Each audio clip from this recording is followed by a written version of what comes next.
오늘도 뜨거운 이슈 시원하게 풀어보겠습니다. 킹스맨 김수민 평론가 나오셨습니다. 안녕하십니까? 네, 반갑습니다. 자, 개각 소식부터 다뤄보겠습니다. 윤석열 대통령 6개 부처에 대한 개각 단행을 했는데요. 자, 총선 앞두고 이루어진 대대적 교체입니다. 자세한 내용 전해주시죠. 네, 기획재정부 장관 후보자의 최상목 전 경제수석, 국가보훈부 장관 후보자의 강정혜 전 숙명여자대학교 총장, 농림축산식품부 장관 후보자의 송미령 전 한국농촌경제연구원 부원장 이렇게 지명이 됐습니다. 네. 그리고 국토교통부 장관 후보자에는 박상우 전 한국토지주택공사 사장, 해양수산부 장관 후보자에는 강도형 한국해양과학기술원장, 중소벤처기업부 장관 후보자에는 오영주 외교부 2차관이 각각 지명이 됐습니다. 자, 정치인 출신 관료들은 대거 빠졌고요. 그 자리에 민간 전문가 출신들 또 여성이 좀 많이 늘어난 것 같습니다. 어떤 의미로 해석을 해야 됩니까? 네, 일단 총선이 큰 변수가 아니었나 싶은데요. 예. 총선을 준비해야 되는 사정상 정치인 출신 관료들이 대거 빠져나갔고, 그리고 총선을 앞두고 있기 때문에 정치인 출신이 들어올 여지도 크지 않았던 것으로 보입니다. 총선 앞두고 있는 상태에서 정치인 출신 장관이 총선 출마를 하지 않아야 이제 장관으로 임명이 될 수 있는 것이었기 때문에 아무래도 이런 점들을 다 감안해서 관료나 민간 전문가 출신들이 많이 포진이 됐다 이렇게 볼 수 있겠고요. 그리고 여성 장관이 좀 늘어나고 있습니다. 그러니까 네. 유임이 된 한화진 환경부 장관, 그리고 김현수 여성부 장관뿐만 아니라 이제 3명의 후보자들이 더해져서 이들이 모두 임명될 경우는 5명의 여성 장관이 있게 되고요. 그동안에 윤석열 정부 들어서서 여성 강요의 비중이 작아진 편이다 이런 지적들이 있었는데 네. 예, 그런 지적을 어느 정도 의식했을 수도 있다라는 관측이 나옵니다. 자, 우선 최상목 경제부총리 인선 눈에 띄는데요. 이 최상목 이제 수석이죠. 인수위 시절부터 요직을 맡아온 인물인데 어떤 인물입니까? 네, 최상목 후보자는 정통 경제 관료 출신입니다. 네. 대통령실 경제금융비서관, 기재부 1차관을 거친 정통 관료 출신이고 이제 거시금융 전문가로도 알려져 있고요. 네. 그리고 대통령직 인수위원회 시절에도 경제분과의 간사를 지냈고 그리고 현 정부 들어서 대통령실의 수석 비서관을 지내는 이 경제수석이었죠. 경제수석을 거쳐서 이제 경제부총리로 그렇게 이동을 하게 된 것이고 이미 이번에 후보자로 지명되기 전에부터도 이제 추경호 부총리의 후임으로 네. 유력하게 거론이 돼 왔었습니다. 자, 지금 내년도 예산안 심사가 끝나지 않은 상황입니다. 추경호 부총리 빈자리를 이제 최상목 이 경제수석이 이제 후보가 될 건데 네. 이어서 하면 문제가 없을까요? 일단 정부 예산안 심사까지는 예. 추 부총리가 소화를 할 것으로 보여집니다. 인사청문회를 거치고 나서 정식 임명 절차를 밟아야 부총리가 교체되는 것이기 때문에 그 전까지는 추경호 부총리가 최선을 다해야 되는 그런 상황이고요. 네. 추 부총리 역시도 관련 언급을 했는데 개각 발표로 인해 과도기의 업무에 소홀해지는 부분이 있어서는 안 된다. 각종 현안을 빈틈없이 철저히 점검하겠다라고 밝혔습니다. 이제 순차적인 개각이 시작될 것 같은데 추가 인사는 언제쯤 이루어질까요? 네, 일단 또 주목을 받고 있는 부처들이 과학기술정보통신부, 고용노동부, 외교부, 법무부 등등입니다. 아직까지 후임자는 발표되지 않았지만 교체가 유력시되는 그런 부처들이고요. 네. 윤 대통령이 네덜란드 국빈 방문을 마치고 돌아오는 14일, 오는 14일 이후에 추가 발표가 예상이 되고 법무부의 경우는 한동훈 장관 후임자 발표는 원포인트로 내년 초쯤에도 이루어질 수 있다라는 관측이 나오고 있습니다. 네. 그리고 여성가족부 같은 경우는 김현숙 장관이 일단은 유임되는 것으로 아하. 그렇게 가닥이 잡혔습니다. 자, 최근 공석이 된 자리들이 있어요. 국가정보원장 자리, 또 방송통신위원장 자리 정해진 겁니까? 네, 방송통신위원장에는 국민권익위원장을 맡고 있었던 김홍일 네. 위원장이 방통위원장으로 사실상 내정이 된 것으로 알려지고 있습니다. 일단은 이제 그렇게 방통위원장은 진행이 되고 있고요. 그리고 법무부 장관은 이제 아까 말씀드렸지만 원포인트 교체가 유력시되는 그런 자리가 될 것 같고요. 네. 국정원장 후보에도 이제 여러 인사들이 물망에 오르고 있고 그중에는 조태용 국가안보실장도 물망에 올라 있는데 조태용 실장이 국정원으로 갈지 외교부로 갈지 이 부분이 좀 열려 있는 그런 측면이 있는 것 같습니다. 자, 개각의 면면 지금 평가를 좀 해봐야 될 것 같은데 전문가들이 이제 많이 투입이 됐습니다. 실무형 전문가들. 그렇지만 결국 총선 개각 이런 꼬리표가 붙을 것으로 보이는데 윤석열 윤석열 정부의 3년차 어떤 방향으로 흘러갈까요?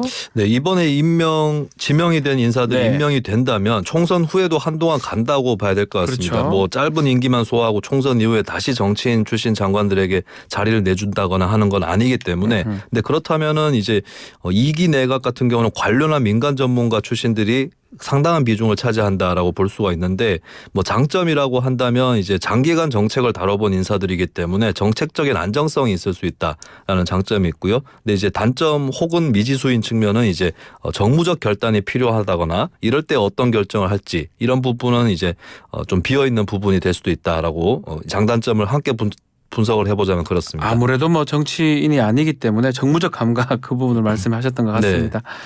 알겠습니다.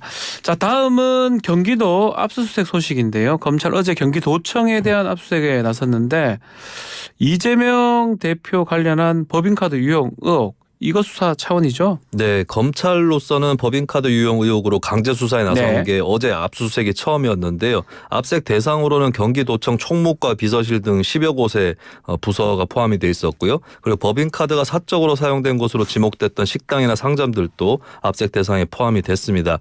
검찰은 이 사건을 이제 이전에는 이 사건의 공익 제보자이죠. 전 경기도청 공무원인 조명현 씨가 국민권익위원회에 신고를 했던 것인데 그 권익위로부터 사건을 넘겨받아서 수사를 진행을 해왔습니다. 자, 영장에 지금 압수수색 영장 보면 이재명 더불어민주당 대표 피의자로 적시가 되어 있네요. 네, 이날 영장 내용에 따르면 네. 민주당 이재명 대표가 업무상 배임 혐의의 피의자로 업무상 적시됐습니다. 배임에 네.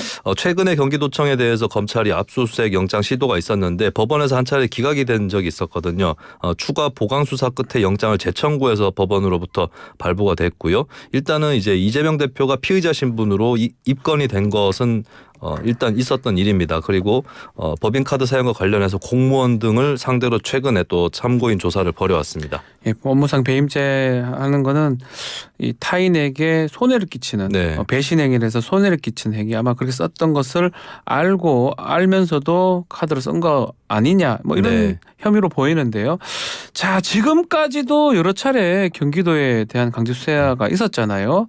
그렇지만 법인카드 유용 관련해서는 이번 압수수색이 처음인가요? 네, 법인카드 의혹 같은 경우는 네. 한동안 경찰이 수사를 해왔었죠. 그리고 이제 경찰에서는 국고손실 혐의에 대해서 이 대표를 포함한 관계자들한테 무혐의 결론을 내렸었는데 예. 수원지검이 재수사 요구를 하고 그다음 또 직접 재수사에 나서기도 했습니다만 검찰로 넘어온 거는 이제 얼마 되지 않았다라고 볼 수 있겠고 그러면 그동안 검찰이 경기도청 압수수색을 많이 했던 것 같은데 그건 무엇이었느냐 네. 이게 다른 사안이었습니다. 아하. 법인카드 유용 의혹이 아니라 쌍방울 그룹의 대북 송금 의혹이라든지 또 이화영 전 경기부지사의 뇌물 및 정치자금 의혹이라든지 이런 부분이었던 것이고 거기에 관련해서는 또 뭐 이전 부지사만 관련해서도 7차례 압수수색이 이루어졌었던 그런 좀 긴 수사 과정이 있었습니다. 네, 그렇게 기억이 나는데요. 당시에도 김동연 경기지사가 강하게 반발했던 걸로 알았는데 어제도 긴급 기자회견을 열고 입장을 밝혔네요. 네, 김동연 지사 취임 이후에 압수수색들이 많이 벌어졌기 때문에 네. 이게 여러 사안에 걸쳐서 벌어졌지만 김 지사 입장에서는 여러 사안에 이든 아니든 간에 너무 많은 횟수가 벌어졌다 이렇게 강하게 항의를 한 것인데요. 어제 기자회견을 열고 도를 넘고 무도하고 형평이 어긋나는 짓은 대한민국 검찰이 할 일이 아니다라고 밝히면서 네. 경기도청에 대해 앞서서 14번 54일간 약 7만 건에 대해서 압수수색했다. 공무원만 23명을 특정했다라고 하면서 상식적으로 이해할 수 없는 과잉수사라고 불만을 표명했습니다. 자, 어제 경기도 압수수색 있었는데 또 한편 법인카드 유용 의혹 관련 공익 제보자 조명현 씨죠. 출판 기념회를 열었습니다. 네, 조명현 씨는 국민의힘 지도부 주최로 국회에서 출판 기념회를 열었는데요. 한 번도 경험해보지 못한 법카, 이재명 부부 법인카드 미스터리를 풀다라는 책의 출판 기념 포럼을 연 것입니다. 아하. 이 자리에서 조 씨는 법카를 사용한 모든 부분을 공무원들이 자의적으로 할 수 없다. 본인이 승인하고 피드백을 줬기 때문에 이 모든 것의 몸통은 이재명이다라고 주장을 했습니다. 이 출판 기념회에는 국민의힘 윤대옥 원내대표와 이양수 수석 부대표 등의 당 인사들이 참여를 했습니다. 이게 뭐 책 제목 보니까 또 내용을 보니까 법인카드 유용 의혹 관련된 내용이 주된 내용으로 보이는 것 같은데요. 네, 제목에서 그게 나타나 예. 있고요. 조 씨의 설명으로는 이재명 대표가 있는 국회의원 회관에서 이 대표 법인카드 부패 행위를 고발한 제 목소리를 직접 들려주고 싶었다라고 하면서 언론에서 다 이야기하지 못했던 이 대표의 불법과 경기도청 내에 있었던 일들을 이 책에 담았다라고 소개했습니다. 알겠습니다. 자, 마지막 내용입니다.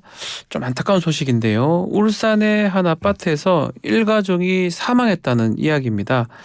자, 어떤 상황에서 이런 일이 일어나게 된 겁니까? 네, 지난 12월 1일 저녁에 네. 울산 북구의 한 아파트에서 40대 어머니와 고등학생 첫째 아들, 중학생 둘째 아들이 숨진 채 발견이 됐고요. 그리고 아버지인 A모 씨는 심정지 상태로 병원에 이송됐지만 사망했습니다. 경찰은 이날 오후 7시쯤에 둘째 아들이 다니는 한 중학교로부터 학생이 등교를 안 했다 이런 신고를 받고 아파트로 출동을 했는데요. 네. 이 상태에서 이제 A모 씨는 문을 잠근 채 아이들이 집에 없다는 말만 반복을 했다고 합니다. 자, 일가족이 지금 발견됐을 때 그 집이 화재로 네. 전부 불에 탔다고 전해지는데 이거는 무슨 내용입니까? 네, 문이 열리지 않으니까 이제 네. 경찰과 소방 구조대가 강제로 문을 열고 들어갔는데요. 아하. 집안이 화재로 전부 불타 있는 상태였다고 하고요. 그리고 A모 씨를 제외하고 나머지 가족들은 이미 숨져 있는 상태였다고 합니다.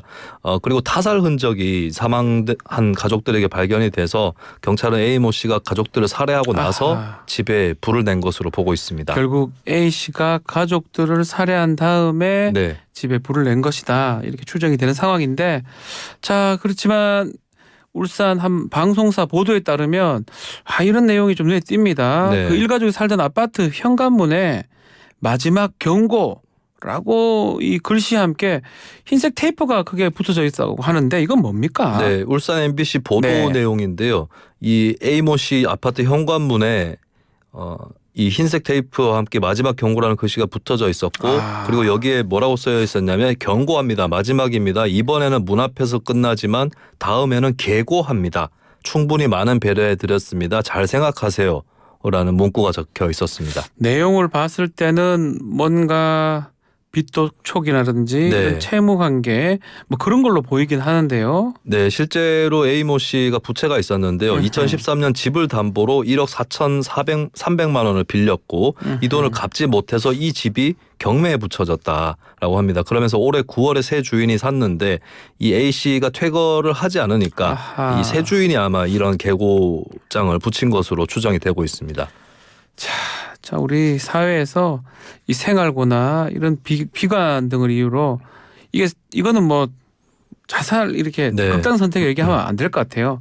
자식을 부모가 일반적으로 살해하는 걸로 봐야 되지 않겠습니까? 네. 그래서 과거는 뭐 동반 자살 이렇게 얘기를 했는데 이거는 학대 범죄인지 살해라고 말할 수 있을 것 같고 이것도 좀 대책이 필요하지 않을까요? 네, 그렇습니다. 일단 동반 자살이라고 네. 과거에 썼던 용어 자체가 굉장히 가부장 중심적이고 어떤 나이가 어리다거나 여성이라거나 이쪽에 대한 배려가 굉장히 부족한 용어였기 때문에 뭐 이 용어뿐만 아니라 이 사회적 전반적으로 의식을 좀 고칠 필요가 있어 보이고 그리고 제가 알기로는 이제 예를 들어서 가족이 부모를 살해하는 것과 네.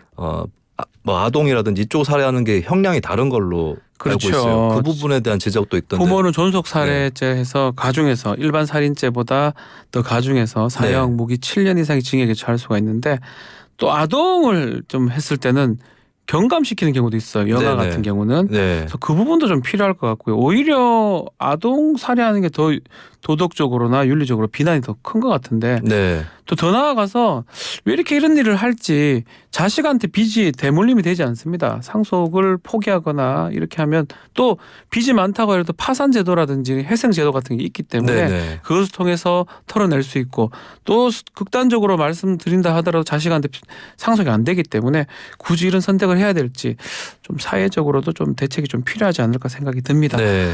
자, 오늘 킹스맨은 여기서 마무리를 하겠습니다. 김수민 평론가 감사합니다. 네, 고맙습니다. 1부 마치겠습니다.